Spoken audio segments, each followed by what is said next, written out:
Ed, you want to pick up this theme on leadership for social change and how you think about it?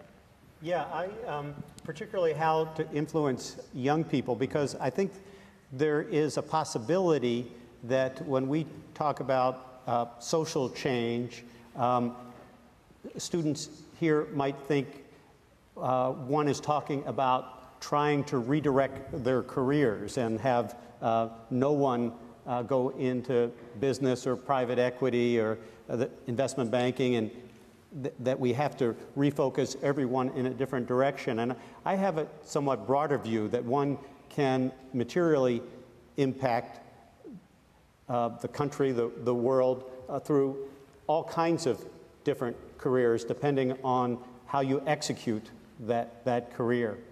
I think one organization I know that has a model that is attractive to me is Teach for America, and I know lots of our students each year go into Teach for America, and to be sure, those students do incredibly good work during the 2 years that they are course folks in Teach for America and doing the teaching. But a big part of the theory, as I understand it, that Wendy Kopp put together was the influence that those people can have later on in their lives when they become lawyers or business people or investment bankers, that for the rest of their lives they will carry with them the importance of public school education and the need to have a more equal playing field in terms of public school education.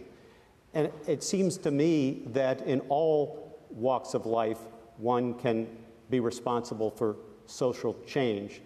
There's a man, I spent my life in investment management, mutual funds, and you would think that really not very possible that one could do much good in that area. And yet, and yet there is a guy who's always impressed me, and that's a guy named Jack Bogle, who is out of Philadelphia and the founder of Vanguard Funds.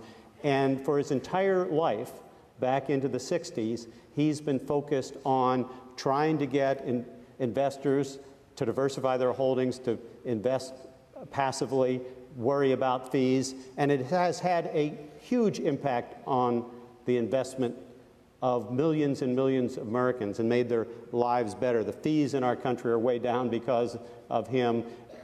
Index investing is now a third of all our assets. One person has had a huge impact on the savings and investments of millions and millions of Americans. And he has just been someone who has preached that vision and affirmed it repeatedly. He's made a big difference. So I think that's an example of how one can impact and make social change in all areas of activity.